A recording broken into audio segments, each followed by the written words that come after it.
Tes, tes.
Okay.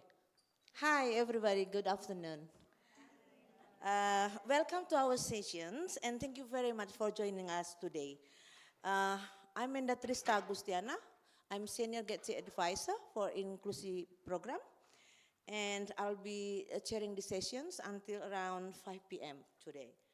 So we feel extremely honored and privileged to present all Indonesian panelists representing women and civil society organizations, Government of Indonesia, and INKLUSI program to share with you all our experience in these important sessions, which is panel 3A, Harnessing Transformative Gender Actions to Influence National Policy in Indonesia.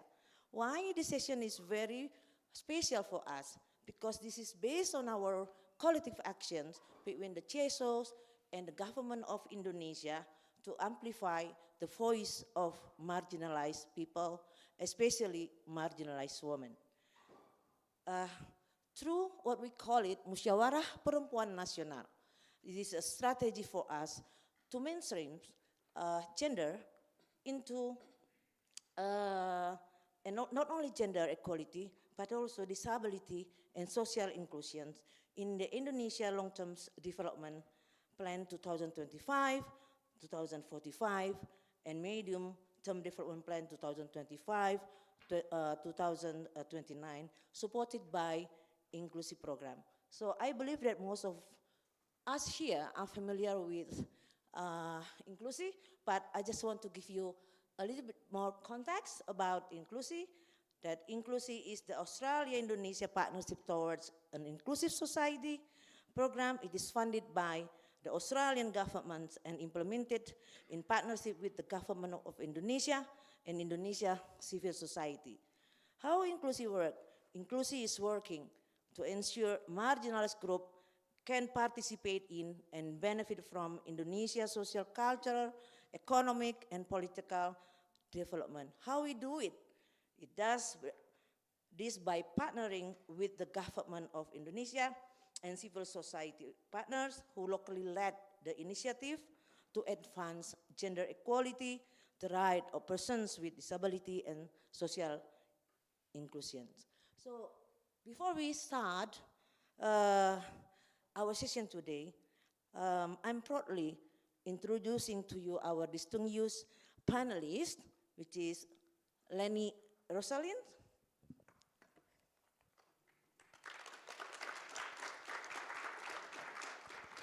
Lenny is the Deputy Minister for Gender Equality, Ministry of Women's Empowerment and Child Protection.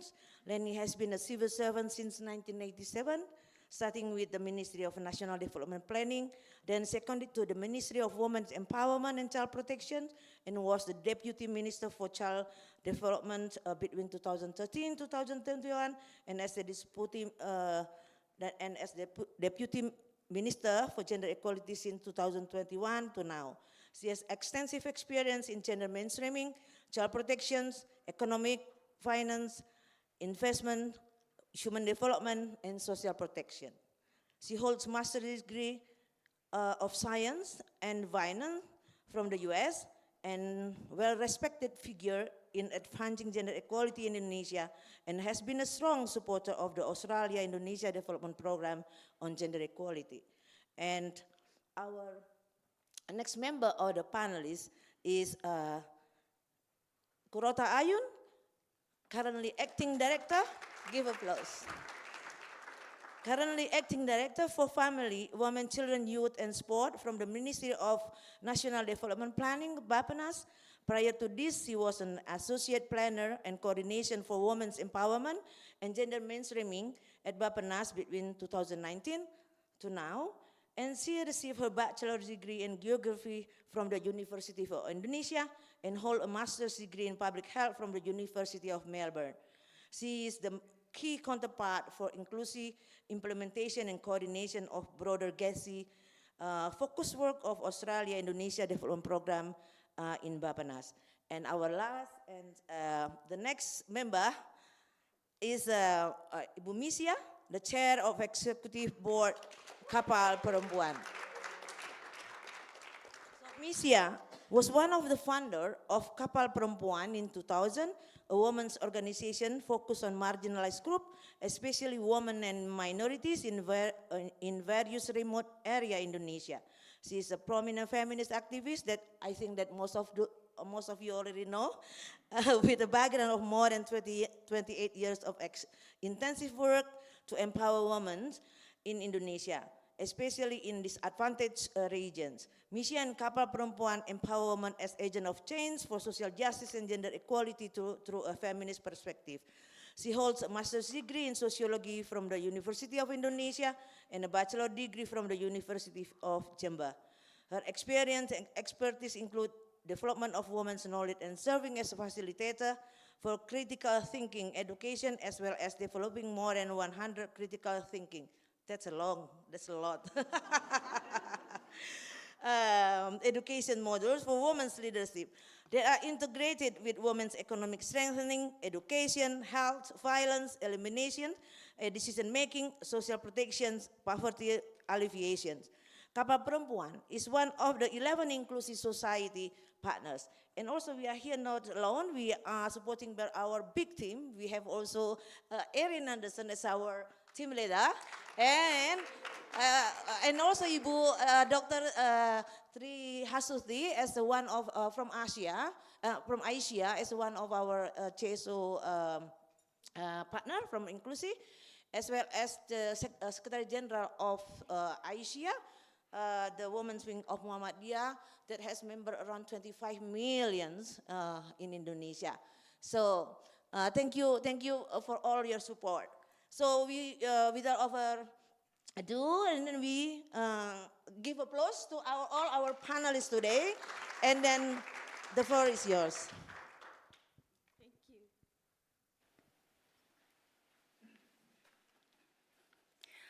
Good afternoon, everyone. We are very happy to be able to share in this forum, special forum for me. To all of you, I would like to say thank you very much for the opportunity. This conference is very special because special for us. Because a grassroots women's organization for the village of Balai Sakina, also Sekolah Perempuan, join us via YouTube from the village.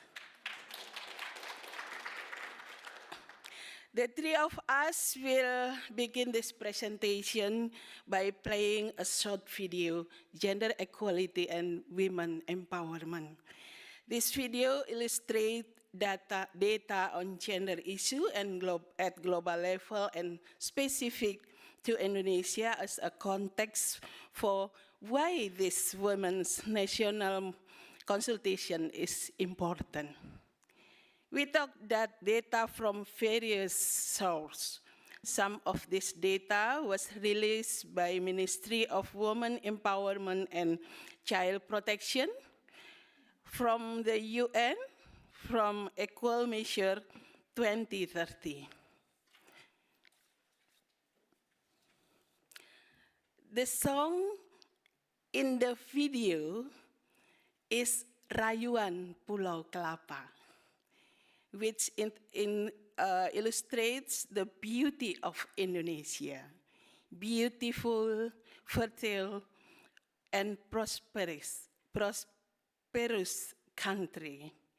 We choose this song as a token of love for our beloved nation, as a sense of optimism that we can overcome, so that beauty of this country can be enjoyed by women, people with disabilities, and other marginalized groups. We present this data with video graphic, whose production was voluntarily assisted by our network from Golden Seal Production House from Nairobi, Kenya.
are not alone.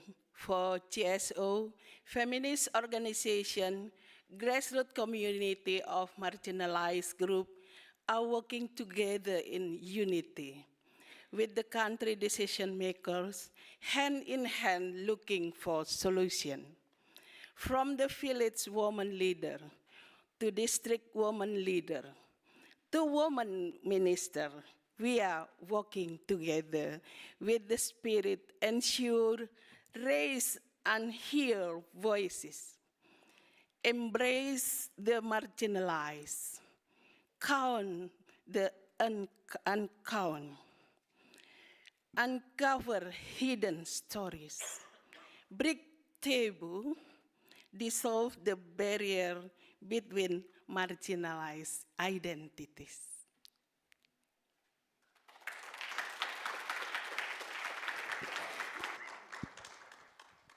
Yeah, thank you, Ibu Misi. I would like to continue the presentation.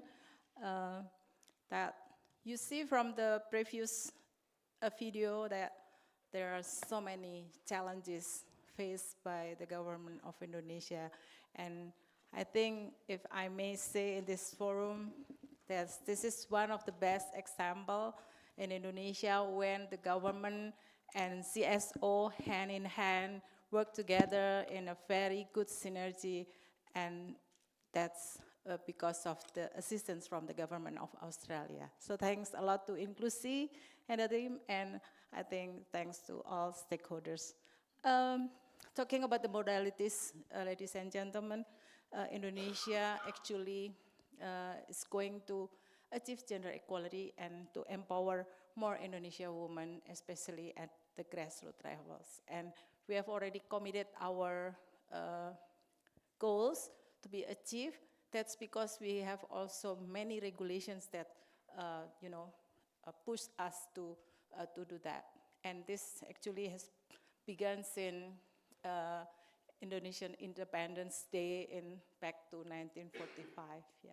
So you see in the left box that there are so many laws that the government has already issued, and all of them consist of the mandates on how we have to cope with the issues of gender issues or even at women's issues. So you name it here, trafficking, domestic violence, and also the others. The latest one is law just issued last year on the Sexual Violence Criminal Acts. That's because we know from the data that one out of four women in Indonesia get violence, and mostly at the domestic violence. So by pushing from the presidential instruction in 2000, the government issue gender mainstreaming has to be done, and all ministries and local governments, the governors, the mayors, the head of districts, all have to do gender mainstreaming at their planning. So at the time when I was still in the Ministry of National Development Planning, we then developed so many, not only the tools, but also the implementation policies to implement these laws, yeah. And also we have done some development programs in a spatial, in the spatial gender issues, for example, in labor, education, justice, agriculture, SMEs, family planning, health, environment, climate change, etc. And we develop the tools, and that's tools used by all planners around the country. Yeah, so that's the beginning of how the commitment from gender mainstreaming in 2000, and we also prepare what we call gender champions, gender focal points, gender working groups in each ministries as well as in local governments. So times goes very fast, and the data also are being sex disaggregated data being collected, and the Office of Statistics in Indonesia also play a very good role here. And if we look at these laws here, we are also committed to the international covenants or even the the, what we call, convention, yeah. All of you must be aware of this covenants and conventions, yeah, but the most critical one is on the CEDAW, Convention on the Eliminations of All Forms of Discriminations Against Women, in which in 1995 it's followed by Beijing Platform for Action, and then Convention on the Rights of the Child also, and then for disability, and then for civil and political rights, and the last one is on SDGs. So we have already accommodated also the SDGs into our 5-year development plan. So those modalities are very, very comprehensive, but then the question is how in the implementation. Yeah, so my ministry, as a national machinery for gender mainstreaming and women empowerment in the country, then we are moving from planning to budgeting. That's why we are doing gender responsive budgeting. We are doing gender budget tagging, and we are doing together with the Ministry of Finance and the numbers of programs, projects, as well as the numbers of government budget, as well as the numbers of ministries and the local governments who have done gender budget taggings keep increasing every year. So even that happens at the national, province, and district and levels. So through this programs, INKLUSI, we are working now from the bottom up planning from villages. We have 74,962 villages in our country, 38 provinces and 514 districts and municipalities. So with a big number of people, 273 million population, in which 49.5% are women and 1/3 are children.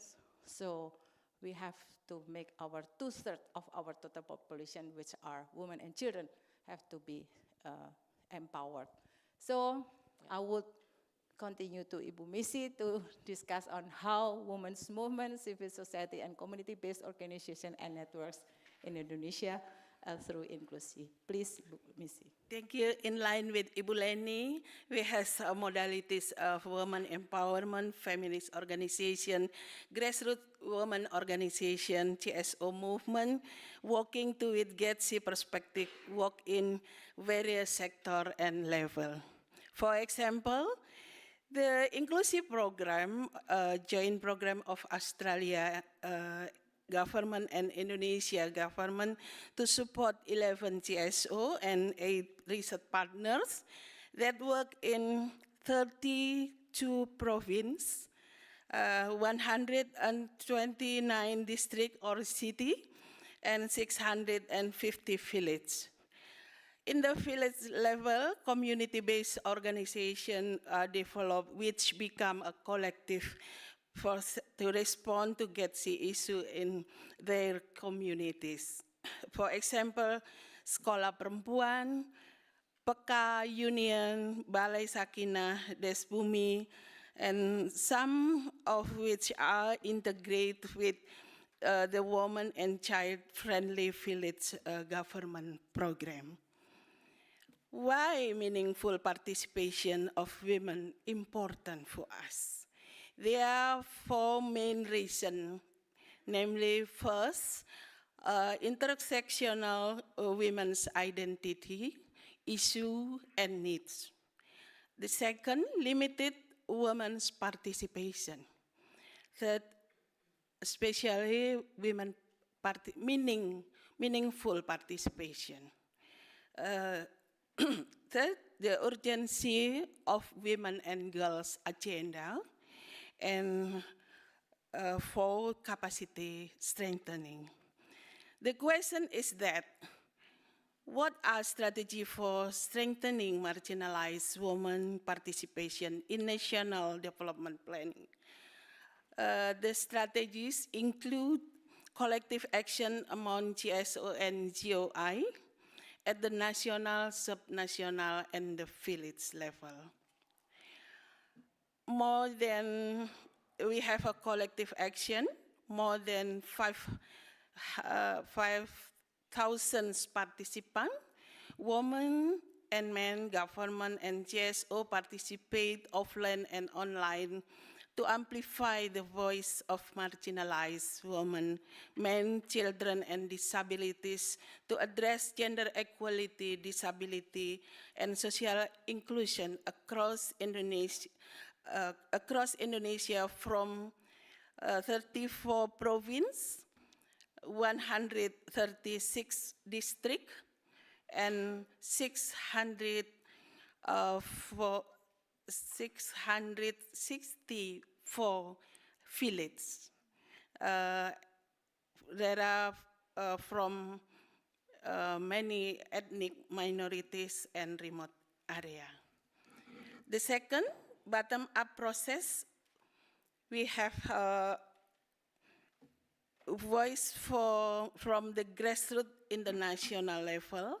We have evidence-based policy advocacy and data collection using participatory and GEDSI perspective bottom-up approach involving marginalized group at the grassroots level, community-based success story collected and recognized within development planning and adopted in the local government program and budget. Voice through the multi-level forum by INKLUSI GSO partner from the village up to national level, and facilitate and participation in series of follow-up public consultation to integrate GSO inputs in long-term and medium-term national development plan. Based on this collective action, through Musyawarah Perempuan Nasional, there are 9 agendas that put forward to governance of Indonesia. This agenda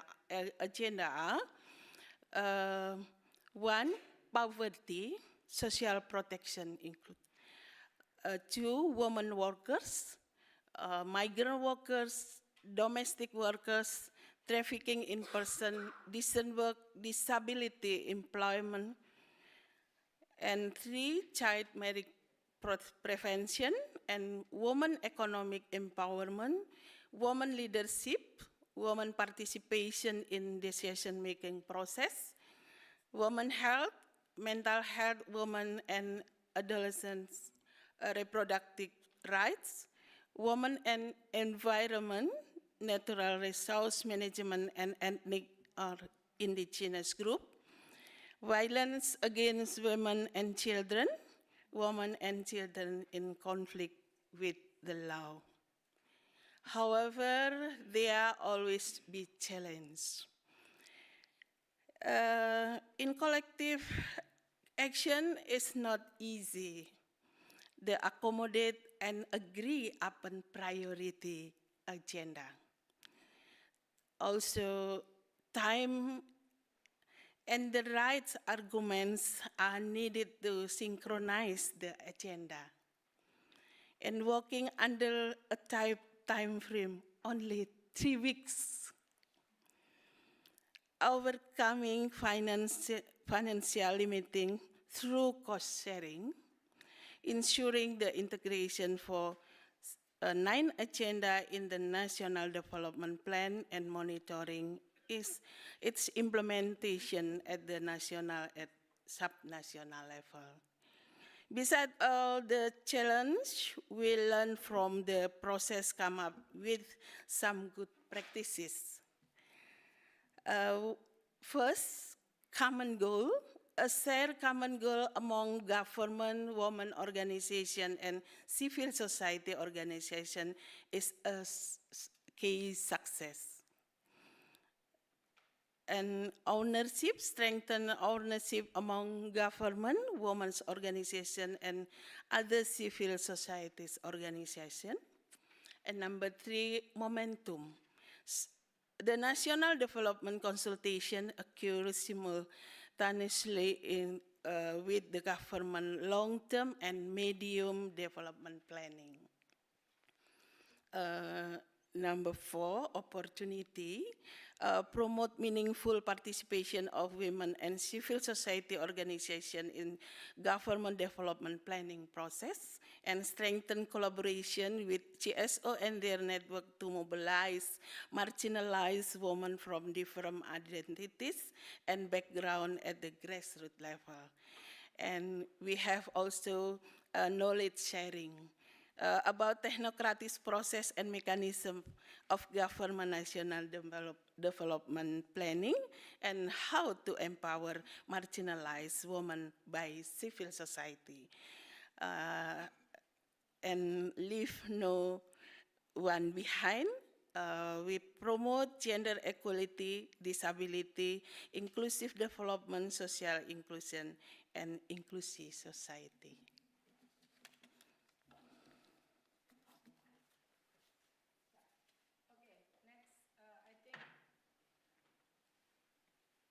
Yeah. In this Musyawarah Perempuan Nasional or National Women's Consultations, actually this is one of very important as part of transformative gender equality policies in Indonesia. And based on the previous explanation by Ibu Misi, that in Indonesia, as you may know, that since 2002 we have already had a decentralized system, and then but that's combined with the between bottom-up and top-down plannings. And we just issued in 2014, there are 2 laws which related to the regional development, as well as the laws on village. So at the same time, using this opportunity, and we all work together with CSO here, and where are they? So that's mean from national, and then bottom-up here, the Musyawarah Perempuan Nasional, the National Women Consultation, working from the bottom-up levels, people at the village levels, and then they give their voices at the village level, and then the inputs goes to the district, goes again to the province, and the final one at the national levels. And this is very important because we put CSO as part of the important stakeholders. I think it happens in other countries as well, but here CSO also give the inputs to enrich our policy program and activities, and their role is starting from planning. So they're not only part of the implementation, but also they start from the planning process. And this is very, very critical for Indonesia, because everything, if stated at the planning documents, that will be guaranteed to get the budget allocations from the government.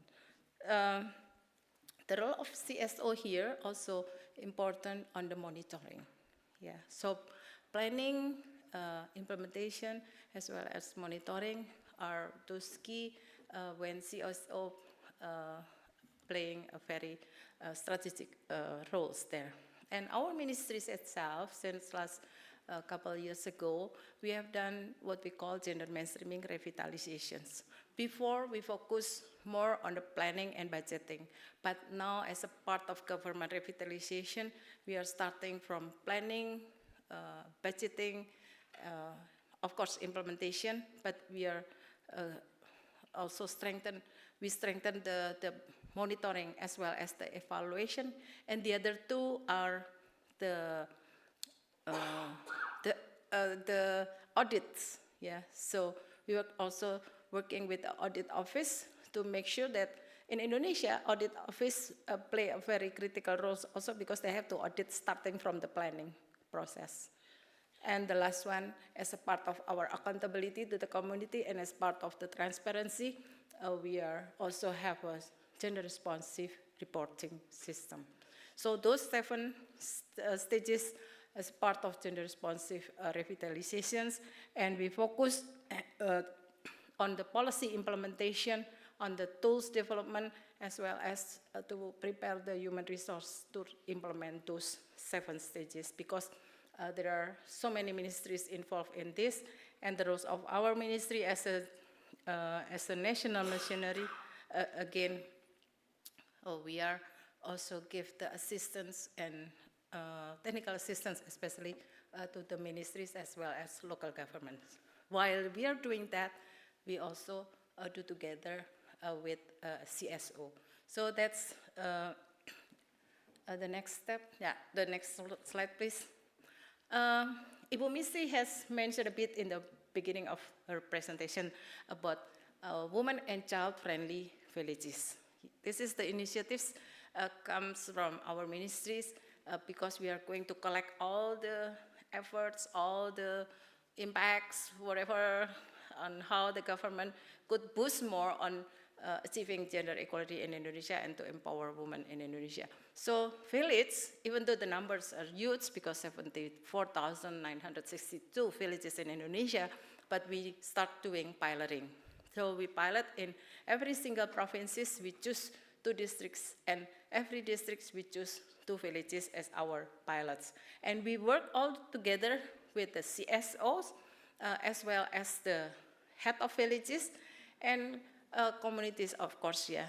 And in some areas, we work also together with the universities and gender experts. So that's at the village level. And at the village level, we cover the 9 agendas of the result from the musyawarah. The 9 agendas is come up from the bottom-up consultation of all women in Indonesia. Then we accommodate that, and that's part of our strategic plan in 29. Sorry. But there is a challenge that now we are on the process of doing advocacy to the related ministries who are responsible to those 9 agendas. For example, labor. We have to do advocacy with the Ministry of Labor to, discuss on child labor, migrant workers, etc. At the national levels, as I mentioned before, that we give the assistance to them, and Ibu Ayun, my colleagues, will explain more how this also 9 agendas will be put into our 5-year development plan. And at the district and city level, this is where the autonomies of Indonesia has been implemented since 2002. So the role of districts here is not only implementing the autonomy, but also they have a responsibility to assist the village. So that's why it's very critical for all of us to work with the district people. And this we are doing a very strong planning and budgeting to help the district governments to implement this. And now, I think this year and early next year, because you may all know that next year we are going to have general elections throughout the country. This is the first time of our history that we are doing a general election at the same time. Presidents, parliaments, governors, mayors, head of districts, all of them. So you can imagine, before we can do advocacy from one to the others, but now comes at the same time. So one of our strategy is that we have developed what we call policy briefs for, related gender issues. So this can be used by the parliaments, by the executives, by whoever will be in charge in the government or even parliament system in the next year. And this is some in the green box here. You see, this is just one of the examples of our efforts on the gender responsive planning, budgeting, and audit. This is the ones that I told you. This is very critical. And planning, we are working with the planning ministry and budgeting, gender responsive budgeting, and doing gender budget taking with the Ministry of Finance, and gender audit with Development Finance Controller Office. So hopefully, with the 9 agendas as a result of this musyawarah, we push all stakeholders to support this, so we can see this becomes the sustainability, not only achieving these 9 agendas, but also could achieve all this, our commitments at international or national, including SDGs as well. I think I'll give the floor to my colleague, Ibu Ayun. Yeah. She's playing a very strategic, because she's the one who is working on the planning. Yeah, as I told you, if nothing stated in planning, nothing happens in budgeting, etc.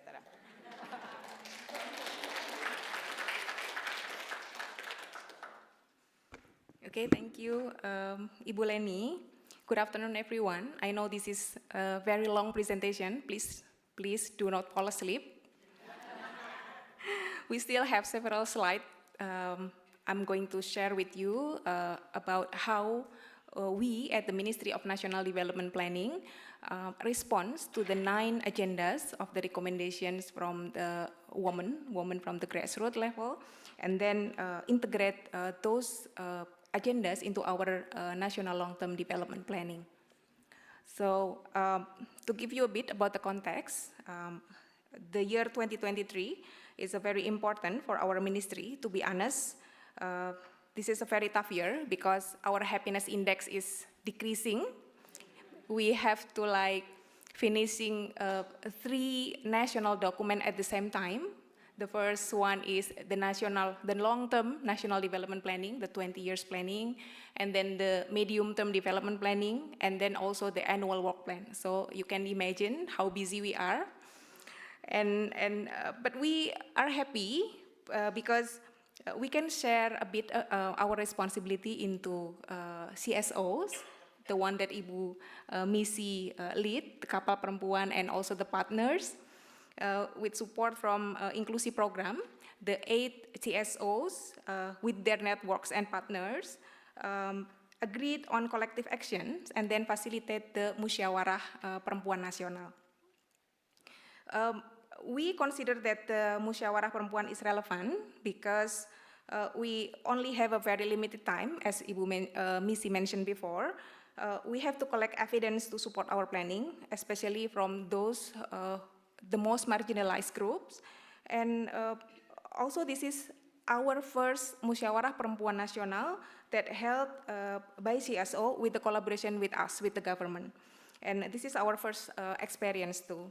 And in terms of collaboration with CSO, this is actually part of our strategy. Probably all of you here already know about the pentahelix approach. So the notion here is that the 5 helices should be worked together, fostering collaboration among them. And within this approach, we can see that CSO plays a very important role. We can see CSO as a beneficiary, as partners, as a supervisor, as well as innovator and also initiators. And these are our milestones in the formulation of the long-term development planning.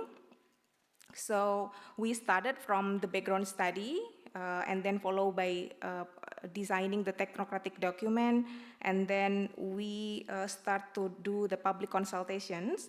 So this is where the CSO involved a lot, and Musyawarah Perempuan helped to specifically provide inputs for government.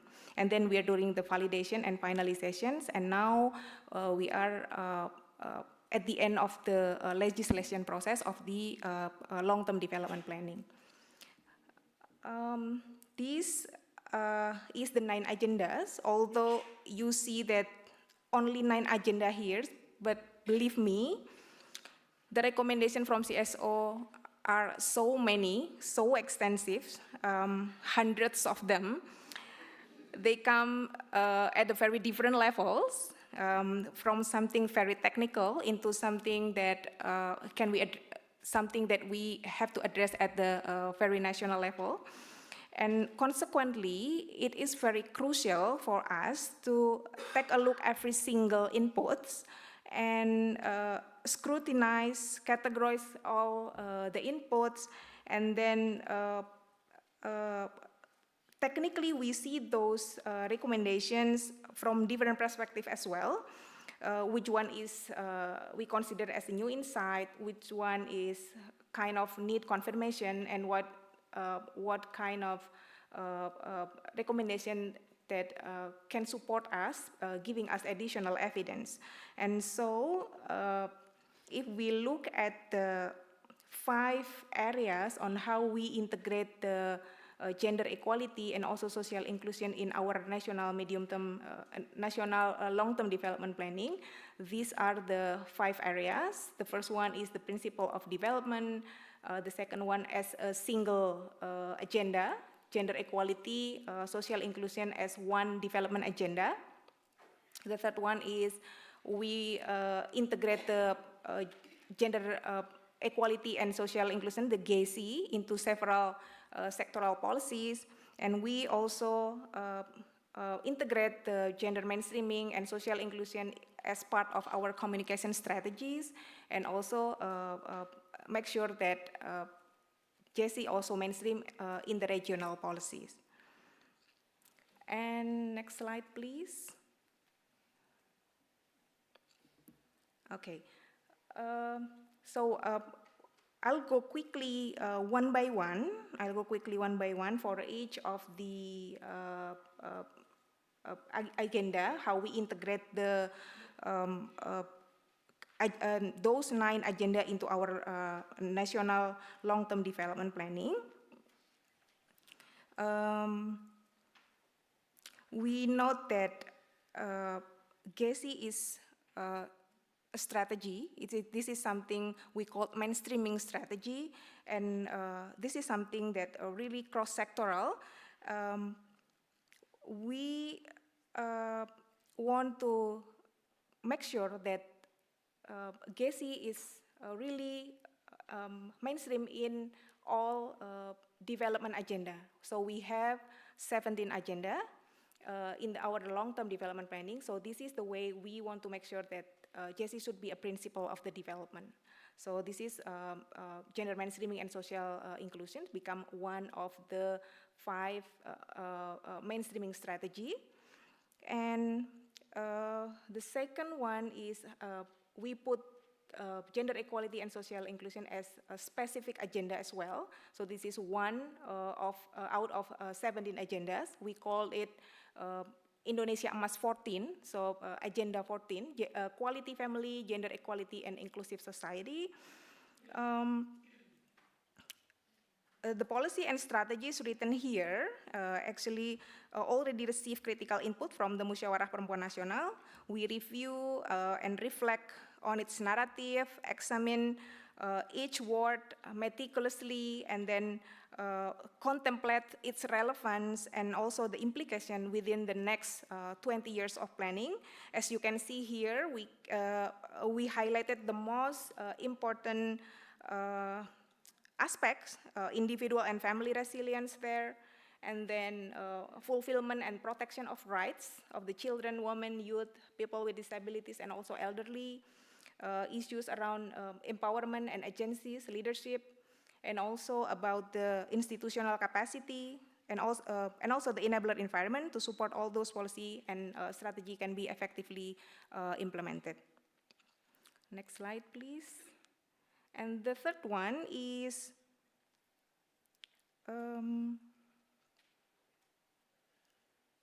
so apart from the main agenda, we also want to make sure that gender equality and social inclusion is integrated in other development agenda. So this is the sectoral policy, we call it. We pick several points mentioned here. For example, in health, stressing that health is health and also education for all, adaptive social protections, issues around care economy, and also inclusive employment services, and then issues around employment and labor, female labor force participations, and then digitalizations. So this is related to online gender-based violence.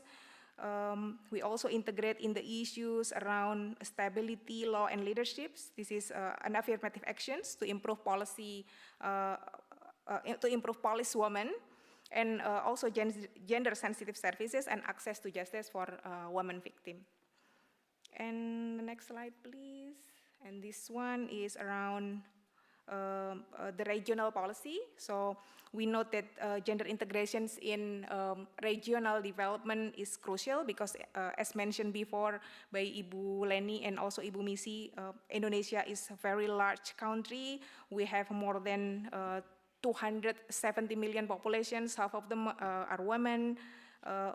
More than 45% live in rural areas, and we have nearly 18,000 villages, so each region has distinct and unique features. They have a unique characteristic, so understanding the local context is very important. This is very essential to address gender inequality in each region. And also this aspect is particularly highlighted in the Musyawarah Perempuan Nasional, especially from the voice from women from underserved region.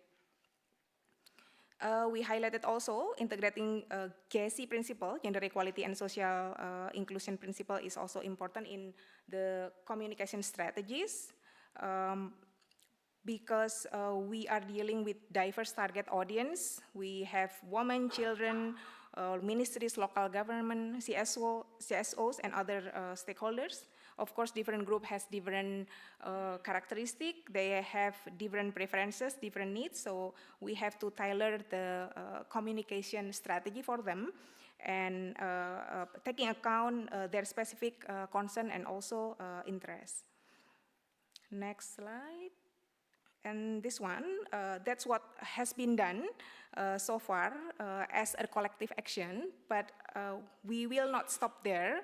The next crucial step to realize the gender transformative agenda for me, from the Ministry of National Development Planning, of course, we now still developing the medium-term development planning for the next 2025-2029 period. And certainly we will continue to involve the CSO in the process, in the policy-making process, and also regarding to our collaborations with Australia. We, at the Ministry of National Development Planning, we are the main counterpart of several partnership program between Australia and Indonesia. So we will continue to strengthen the ongoing partnership program to promote gender equality and also social inclusions. Of course, this must be extended beyond the inclusive program. We have our colleague here from Prospera, from Scala, from which else? From another DFAT program. So we really want to see more best practices, mutual learning, and also more innovations to promote gender equality and social inclusion. So through collective action, we strengthen the capacity of the government, local government as well, the national government, and also the CSO, so we can work together. And the key word here is synergy and also collaborative actions to promote gender equality and also foster the inclusive society. So I will hand to Ibu Lenny to talk about what next step in the Ministry of Women Empowerment and Child Protection.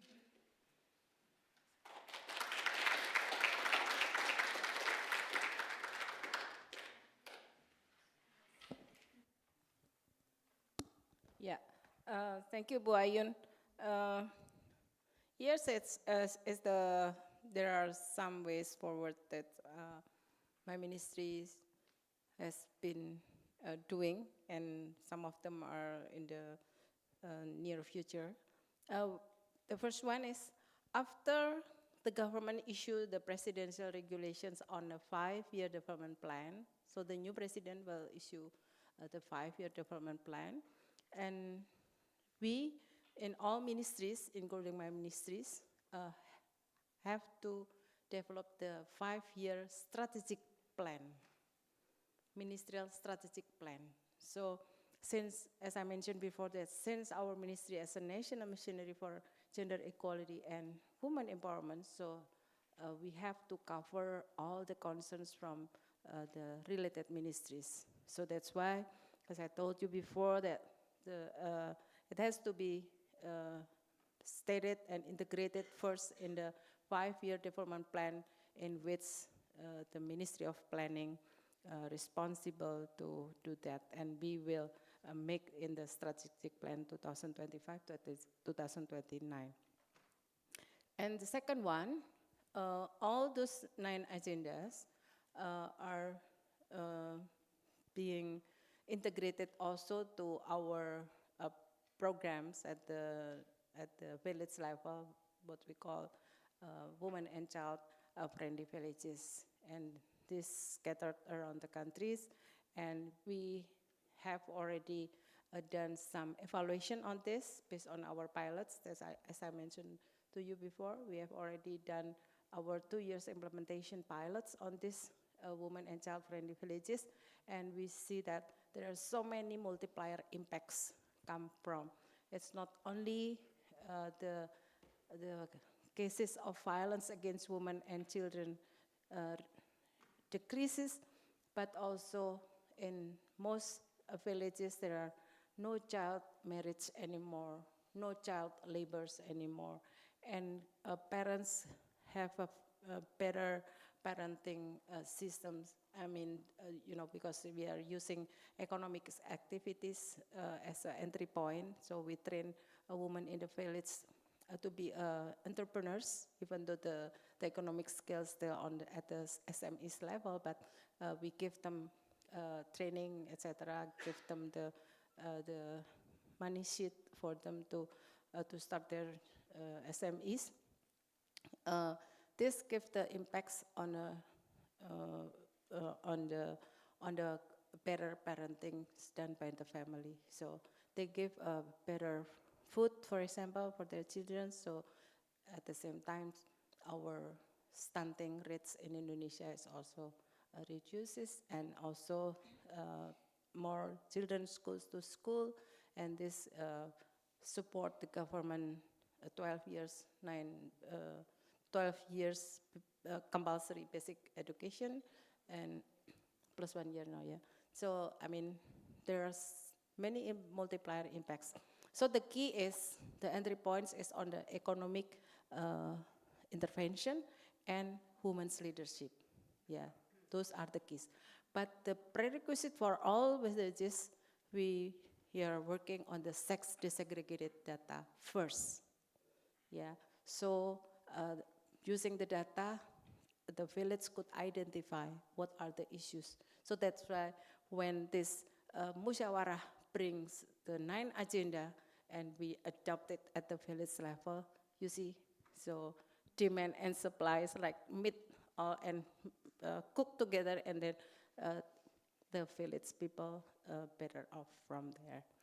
That's the second one. The third one, the government also integrate this to the what we call child-friendly district and city program. This is at the district level, so that one at the village, but this one at the district level. And also to the care economy. I think since last year, when the government becomes the presidency of G20, yeah, I'm at the time as a chair for the G20 on the ministerial, preparing the materials for G20 Ministerial Conference on Women Empowerment, and all agreed that care economy becomes one of our priorities. And thanks to the government of Australia support this also. So care economy become one of the solution and one of big issues that we do have now, because the gender gap in labor force participation rate between men and women in Indonesia, it's about 31%, men 84%, women only 53%. So we have glass ceiling issues, leaky pipeline issues. There's so many issues related to labors, and that's why care economy is one of the solution. And we are now on the drafting a new law on the women and child welfare in Indonesia. And the issues of those, the women's labor, child marriage, women economic empowerment, women's health, gender and climate change, ending gender-based violence, those are part of the 9 agendas, as you see. Yeah, so it's really mainstream into mainstream.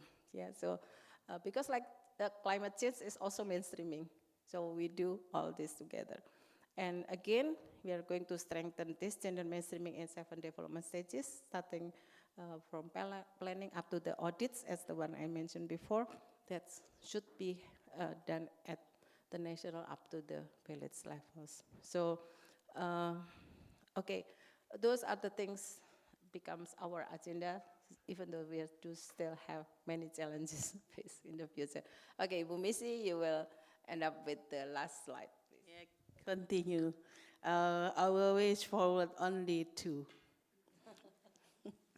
The first, put forward policy recommendation to government of Indonesia to strengthen the realization of GEDSI transformative change and development agenda of leave no one behind in the national long-term and medium-term development plan, RPJPN dan NRPJMN, also strategic plan, an annual plan of Ministry of Women Empowerment and Child Protection and other relevant ministries, and government institution at the national, subnational and village levels.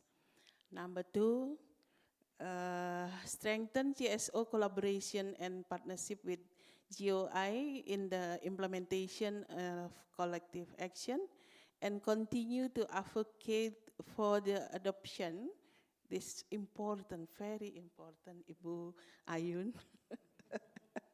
the adoption Musyawarah Perempuan Nasional as an integral part of the development planning process and mechanism at the national, subnational, and village level.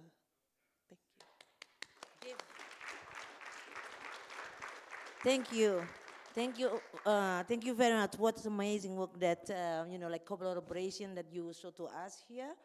And now, once again, can we give a big applause to our panelists? And now we are into question and answer. If you have any questions, we have about, I would say 20 minutes. Yeah, 20 minutes before we close the session. So any questions? Please, okay. Yeah. Hello, thank you. Can you hear me? Yeah. Excellent. So that was a really interesting presentation, and it's so great to see the progress that you've been able to make. My question is that for many Australian development projects which are being carried out in the Indo-Pacific, gender equality is an important component of it, but not the main focus. And what advice would you have for someone from Australia who is delivering one of these projects in Indonesia? What should be considered to ensure that it is inclusive in its outcomes? Thank you.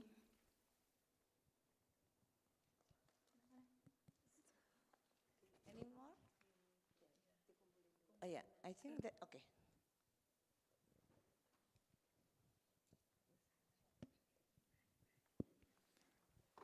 Yeah, I'm Adri from DFAT. Bu Lenny, you mentioned about the election. Just interested to understand your view or about the coming election. Is it opportunity or it's something challenging risk for you? And maybe the second question is about the working together across ministries. It sounds great, but we know all that working across ministries is something, I would say it's very challenging. Maybe you can give any insight whether what kind of advocacy you can share with us to convince or to promote something about this agenda of gender equality. Thank you.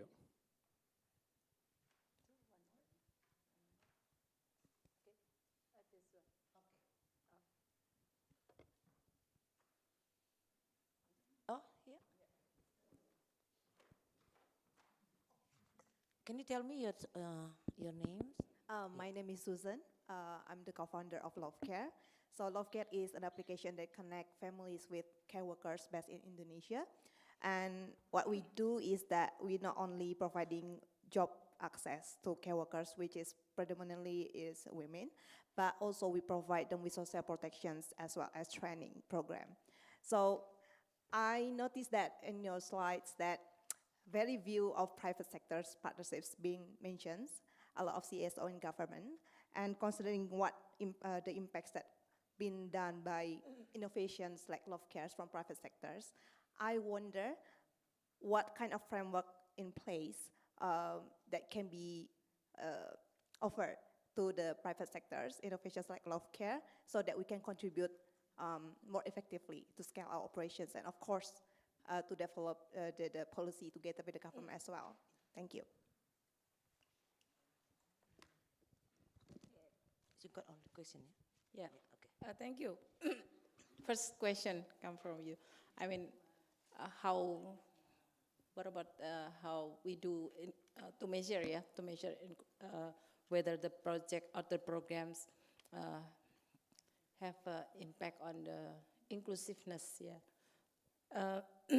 From the beginning, while we are developing the programs, we set up the indicators, the KPIs. The KPIs, I think, have many levels at the program itself. I mean, for example, with one CSO, with KAPAL Perempuan.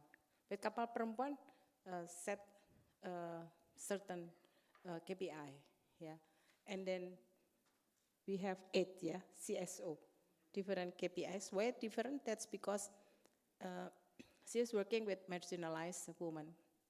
Other CSO working with women with HIV, women with disability. So, they have a different KPIs, but it come up with the integrated KPIs at the outcome or even impact levels. That's because this program's 5 years, So, and of course, like presented by Ibu Misi, that the data, the video at the beginning, those are the sample in which we collect the data. And once we go to the village, and we have trained them how to do sex desegregated data and make sure that no one left behind. But at the village level, this is much easier than we do it at the national levels. I'm at the national level, so I mean, it's why? That's because in the village, once the head of the village concerned on this issue, it's it's easy, and he or she knows about their their citizens in the village, whether they're going to school, they're disabled person, or they're having a problem with HIV/AIDS, they're here, they're there, no job, etc. So that's why in our programs also, and this is linked also to inclusive program, that we set actually 10 indicators for women and child-friendly villages. And among others, the first one is on the data. Data, data, data. With no data, we cannot use and we cannot measure. And this data we are going to use as advocacy materials also to convince people, to convince decision makers. And now I think almost 4,000 villages in Indonesia headed by women. See, give applause to Indonesia because almost 4,000. It's not a small number though, but that's because we train them on the leadership. So, and INKLUSI also push this, and it happens. And once woman becomes the head of the village, you see, they can influence from the budget. Before there's no budget for parenting in the village. Everything is just for infrastructure. But now people talking about food security, people talking about health, people talking about so many things. Most of them are women's needs. And the impact, of course, for all the communities, including men in the village. So with this, I think I'll answer you, but that's again. And this link to what questions related to next year election. I have experience while I was chairing the G20 last year. Yeah, I have to negotiate with all 20 countries, and before that, if you may see gender and women empowerment in G20 documents, the declaration, yeah, the outcome is the declaration of the leaders declaration of G20. If you see the previous G20, women, one word, gender, one word, it's only in, one part of a paragraph. That's why when my minister chose me, okay, Ibu Lenny, you chair this, and then I see, and what are the gender issues in G20? And then I've been working very hard with working groups in G20. Then finally, short story, gender now mainstream in Bali Leaders Declaration 2022, in which all agreed by all leaders in 20 countries, including EU, 19 countries plus EU. And gender not only now in one full-blown paragraphs, but gender also mainstream in labor, education, health, environment and climate sustainability, digital economy, and energy transition. So those 6 have been mainstream. I wish I could do all the, the working groups and all the themes of the G20, but in a very short time, we could make it. And the roles of ministries are very strong. And the president say, okay, we are now succeeded in gender and women empowerment in G20. So let's make it for ASEAN, because this year, our presidency also, it's just finished. But this year then, we also accommodate into ASEAN. And ASEAN now has, when I was as the chair of ASEAN Committee on Women, we developed what we call ASEAN Gender Mainstreaming Strategic Framework. Yeah, so those give the platform for our ASEAN members. So all pillars, economic, social, or even politics, those are adopted this. And our ministry, since we are the one who leads at that process, the risk is, yes, we have to to give the assistance to all those pilots, but that's okay, and makes all pilots as well as the committee in ASEAN becomes gender responsive as well. That's some of the history.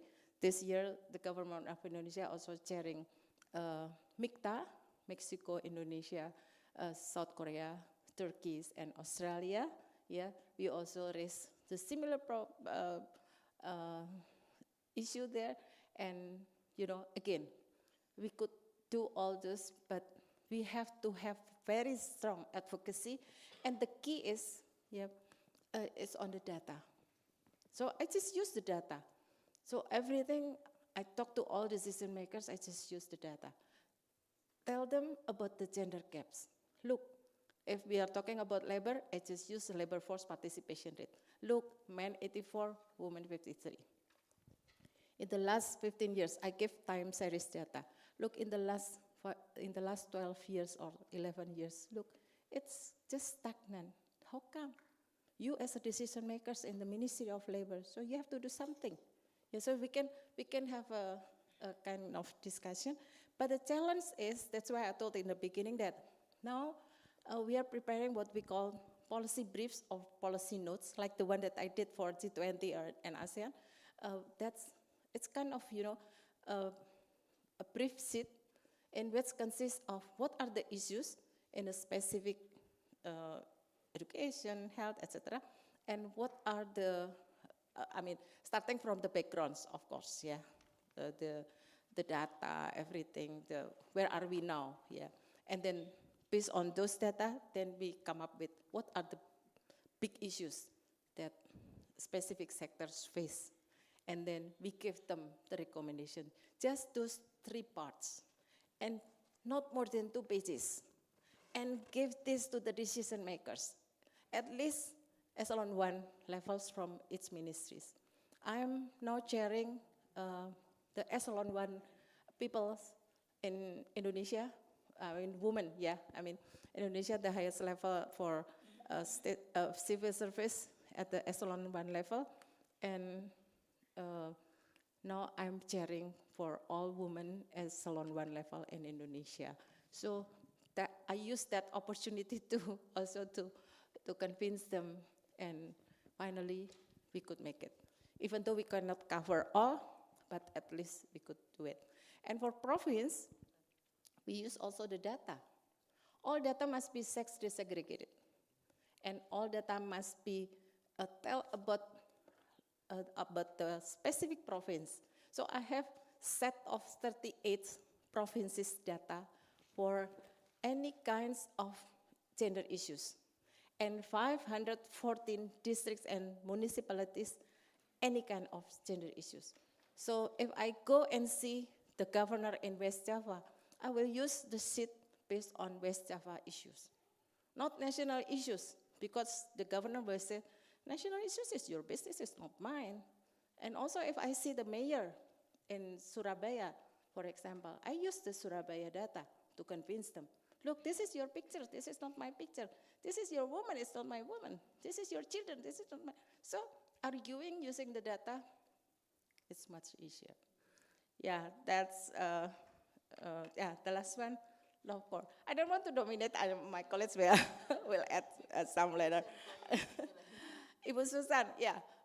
Actually, Ibu Susan is my partner when we are developing the care economy in Indonesia. We are now in the process of developing the roadmap and the National Plan of Action on Care Economy. Why we have to be committed ourselves that in last year G20 agreed bring care economy as one of the G20 agenda. So we as Indonesia, since we are our presidency, then we follow up by developing care economy. And luckily, Ministry of Planning also concerned on this care economy. Yeah, after I've done and pushed the Ministry of Planning about how important this this care economy, and finally now, thanks God, it's already accommodated into 20 years plan. So this makes our lives easier, because while all ministries and while Ministry of Planning also develop 5-year development plan, they have to refer the 20 years plan. So that's why if nothing is stated in 20 years plan, it's hard to make a planning for 5-year plans. And even if we don't have any 5-year, then we cannot have it also in annual plan. So why? That's because the 20 years plan become law. The 5-year plan become presidential regulations. Depends on the presidents, but it cannot go further than this law. Yeah. So that's why talking about care economy, now it's already in this law. Yeah, so now we are going to finalize our roadmap and national plan of action, because we have to break down this. In the law, it's very macro, right? And now we have to break down it into the 5-year development plan, because that's become our new presidential regulation. But parallelly for care economy, I explained a bit before that we are also developing a new act on women's and children's welfare. This consists of some ideas on how the government would like to cope with the issue of care economy. So that's why we are talking about daycare, long-term care, yeah, maternity leave, paternity leave, yeah, those kind of things under that act. So in doing that, we also get the inputs from private sectors. And private sectors actually in Indonesia has already had the act on labor. They are mandated, all private sectors, to have a daycare, to have many facilities needed by women's laborers, including nursery room, daycare, etc. So the role of private sectors are very good. That's because they're also part of our teamwork in this gender mainstreaming scheme in Indonesia. We have advocates, what we call advocates, G20 advocates, consists of, I think, more than 65 CEO from private sectors, big one, Unilever, all of them are CEOs, the top level from private sectors who are committed to support gender equality. And UN Women also issued the what? Gender responsive, I forgot the names, but help assist the private sectors to have kind of policy programs to be gender responsive, including the minimum 30% of CEO must be women. And luckily, our Minister of State-Owned Enterprises, Ministry of BUMN, Mr. Erick Thohir, set the targets for all state-owned enterprises, all CEO, by the end of next year, not this year, what's year now? Yeah, yeah, this year, 25% minimum, all CEO in state-owned enterprises must be women. So that's why we also drew together with development partners and other stakeholders to have a kind of leadership programs. Yeah, so long way to go to achieve gender equality in Indonesia because there are so many challenges, but small steps are the beginnings of our big efforts to achieve that. Thank you. Thank you, Ibu Lenny, for a very comprehensive response. So perhaps that I could add also Susannya. So that's from the government and how the government involve a private sector to realize that 9-point agenda, especially at the national level. But from CSO, also, even though this is like the platform between the CSO and government, doesn't mean that doesn't involve the private sector, because especially from the CSO partners of INKLUSI, they're working also with the private sector, for example, to address the employment, for migrant workers, for example, and disability. And so far, we have collaborated with the service sector, for example, the hotel, as well as Alfamart, to help through INKLUSI program, to help them to provide better access, soft skill, and also access for the employment opportunity as our way of to realize that 9-point agenda. That from the CSO, yeah. So I just want to add that probably it's also that important, for us to think of. Yeah, Bu Susan, private sector is one of our pentahelix. Yeah, so no worries. Okay. Yeah, when I was as a Deputy Minister for Child Development, I established what we call child-friendly companies. Indonesia child-friendly companies. You can open in the web. At the beginning, the members only 5 companies, but now it's almost 2,000 companies. All of them respect to how the government would like to protect children. Yeah, so Asosiasi Perusahaan Sahabat Anak Indonesia, Indonesia Child-Friendly Companies. And we got international awards in 2000 something, I forgot, because we also implement the children's rights and business principles at the UN Global Compact. So those are the things that we are also committed, because children are also part of the stakeholders of the company, and all employers or employees have children and they are as a caregivers, and they are also as a beneficiaries to the product of the companies, etc. So by having that, we set up 10 indicators to all companies who are going to be as child-friendly companies. Yeah. Okay, thank you. Thank you. We are almost reaching the end of the sessions, but we have 4 minutes left in case that you have very burning questions or comments. Okay, I saw like 2 people raising the hand. Oh, 2. Okay. Yes. Thank you. Matt Spanningal, I work for a company called Palladium, including in Indonesia. Congratulations on the progress and thank you for the comprehensive how you're approaching the challenge for women's equality. My question's on social inclusion, and when you say no one left behind and full inclusion, etc., one of the areas we are challenged with in Australia, and I think globally, is that some of the most vulnerable people are gender diverse people, so LGBTQIA community. So I wondered if you had any approaches or advice or how you would envisage addressing those vulnerable groups in your jurisdictions. Thank you.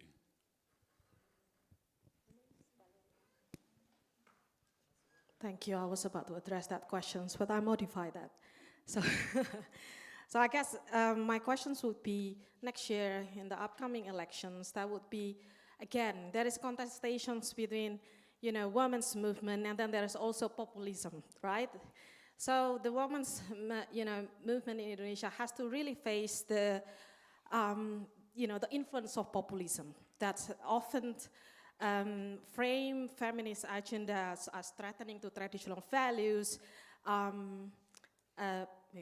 We have the example of polygamy, all those conservatism on women's role in the family. And I was just wondering, with the next elections, that this possibility that these challenges may appear, how do you think, what are your strategy in coalition building? What are your strategy in, building a strategic engagement to strengthen, the movement so that the woman's right, can still under, I can say, in the strong contestations against the populisms where they influence the way women's rights are perceived, discussed, and addressed, and often being undermined. So I was, meaning to say, like, if we discuss about the next, or strategy for next, upcoming elections, this is most probably that is what's happening. What you would do about that? Thank you.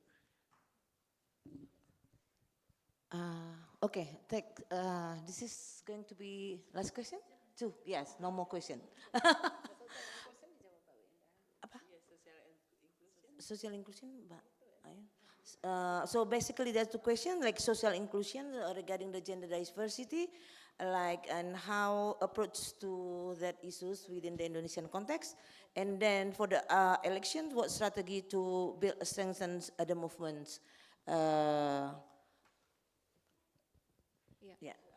Thank you for the questions.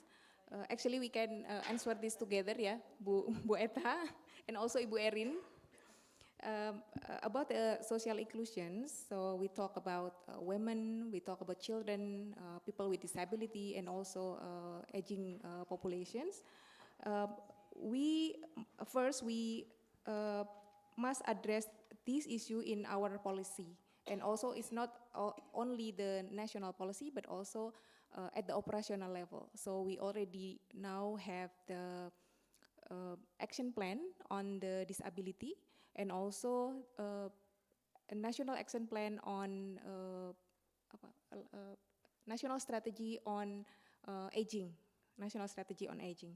And the second one is, of course, the data. The data is the most important thing.